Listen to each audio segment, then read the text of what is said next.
video last week. We've been really busy. It's kind of that time of season where every day I'm pulling in a little bit of something. But I wanted to just check in, do a quick film, get a little harvest in. I missed some cucumbers and zucchini. And yeah, I just wanted to give you guys a little update on the garden. I still have a ton of work I have to do out here tonight. I need to harvest some tomatoes. We've got peppers coming in. I need to stake up the tomatillos. But I wanted to do a quick rundown what the next phase of the garden is. So we're kind of in the middle of harvest season. It's just beginning, but it's time to start our fall crops, which I am not going to do until I get back from St. Louis. So next week we're gonna start some seeds together. It's back into seed starting. And I wanted to talk about kind of midsummer, what you can plant that grows really quickly if you've lost your plants and you think it may be too late. Especially if you live further south or you live in the Ohio Valley area like I do. If you've been following along, you know we had a deer issue. I think we almost have it resolved. If not, we are going to extend our fence height because we know she's jumping it. We put up like a second barrier and she just plowed right through it. Her name's Dolene. She's really attached to my cucumber plants. But let's talk about what you can plant now in like July going into the fall for another harvest of summer crops. So I am going to be replanting my beans for the 90th time because they all sprouted and then Dolene ate them. So I am going to be replanting my beans. Beans are about 50 to 60 days. I am going to be expanding my summer squash patch.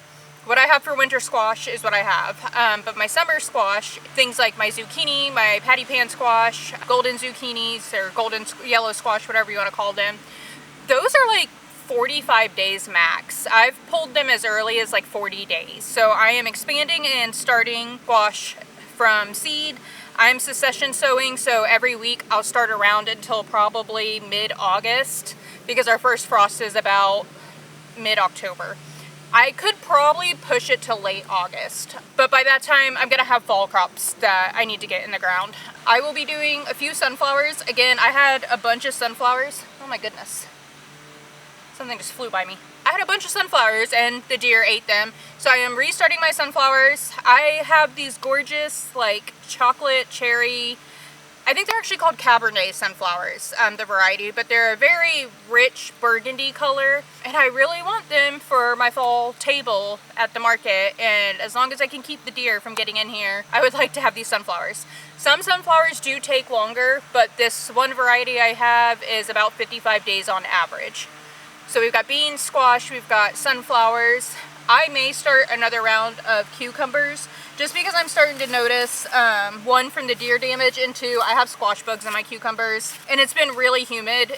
I live in the Midwest. We have something called corn sweat. If you don't know what that is, it's basically where the corn sweats and it makes it extremely humid. I'm talking Floridian levels of humid, like deep south humidity levels. So I can see some of my leaves are starting to get kind of brown and crinkly and ugly. Some of the fruits are getting a little funky shaped, and that could also just be like a pollination issue.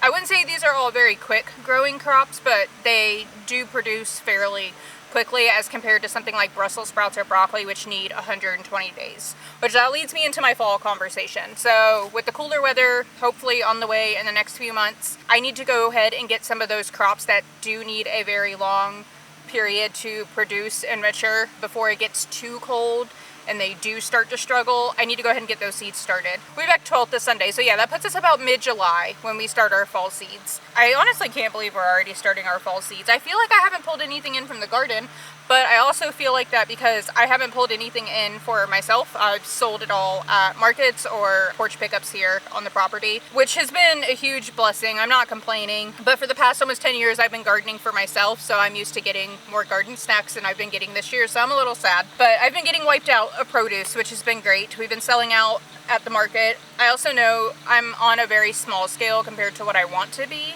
but I know I just cannot physically take on any more expansion until Mom and Granny get up here. Thanks for hanging out with me again, and I'll see y'all later.